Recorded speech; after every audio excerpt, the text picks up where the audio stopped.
Without objection, so ordered. The gentleman is recognized. Mr. Speaker, House Resolution 610 provides for consideration of House Resolution 2965, the Enhancing Small Business Research and Innovation Act of 2009, under a structured rule. The rule provides for 1 hour of general debate, with 40 minutes controlled by the Committee on Small Business and 20 minutes controlled by the Committee on Science and Technology. The rule makes in order 5 amendments printed in the Rules Committee report. The amendments are debatable for 10 minutes each, except for the manager's amendment, which is debatable for 30 minutes. The rule provides 1 motion to recommit with or without instructions. Mr. Speaker, I rise in support of House Resolution 610 and the underlying bill, House Resolution 2965, the Enhancing Small Business Research and Innovation Act, which reauthorizes the Small Business Innovation Research Program and the Small Business Technology Transfer Program. Programs such as these, programs that successfully create high-wage jobs and ensure our nation's technological and competitive advantage in wide areas from software to defense to medicine, are vital, particularly in light of our economic climate. On behalf of my constituents in Colorado, whose businesses have prospered as a result of this program, I thank my friend from Pennsylvania, Mr. Altmaier, for crafting this legislation. I also thank Chairwoman Velasquez and Chairman Gordon and their staffs for their hard work and efforts to bring this bill in a timely fashion before us on the floor of the House of Representatives. With the Small Business Innovation and Research Program extension set to expire at the end of this month, these committees have carefully debated this legislation and with deliberate speed have brought us a bill that is an improvement over existing programs and is deserving of swift passage by this body. Since its inception in 1982, the SBIR has made awards to more than 94,000 projects, totaling over $20.7 billion of funding for small businesses. The SBIR program was conceived to help small, innovative businesses access federal research and development funding that creates jobs and allows federal agencies to benefit from the ingenuity of private industry. SBIR's companion, the Small Business Technology Transfer Program, which began in 1992, goes further by incorporating nonprofit research institutes.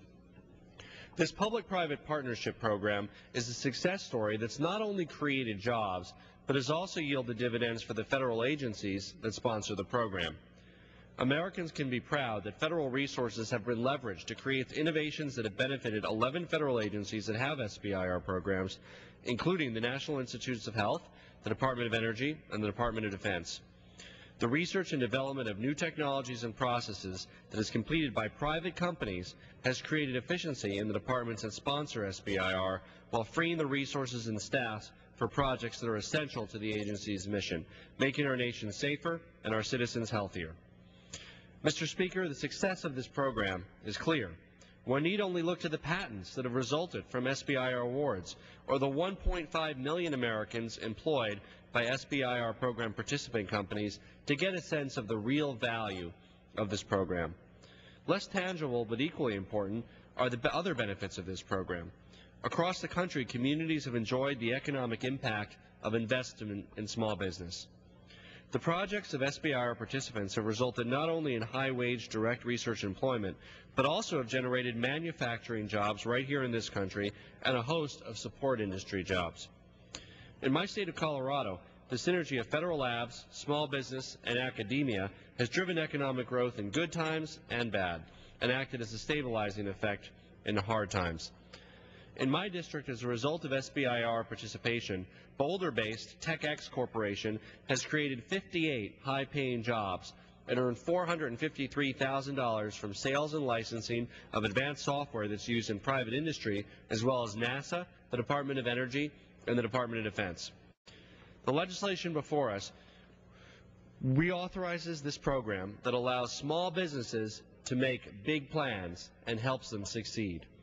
I remind my colleagues that in the midst of a recession, we have an obligation to our small businesses to provide as much security as possible, and that reauthorizing this program through 2011 provides security for long-range planning while giving Congress the opportunity to adjust any deficiencies in the program. This flexibility is important when considering the fast pace of change in the high-tech industry. With H.R. 2965, we don't just reauthorize the SBIR program, we also modernize and improve the program. We increase funding levels for Phase 1 and Phase 2 awards to a level that's consistent with modern financial realities. We clarify the language regarding which companies can participate so that no worthwhile innovation is left behind. And we streamline the SBIR and STTR so that the two programs operate more efficiently, meet clear performance standards, and put taxpayer dollars to the best possible use. We also put a greater emphasis on bringing products to market and broaden the pool of businesses that participate with outreach to rural and underserved communities. Finally and importantly, we increased outreach to our nation's veterans, ensuring that those who have served our country have every opportunity to re-enter the business world and succeed financially when they get home. Mr. Speaker, today we have a great opportunity to reauthorize a program that the Government Accountability Office has said is doing what Congress asked it to do in achieving commercial sales and developmental funding for the private sector.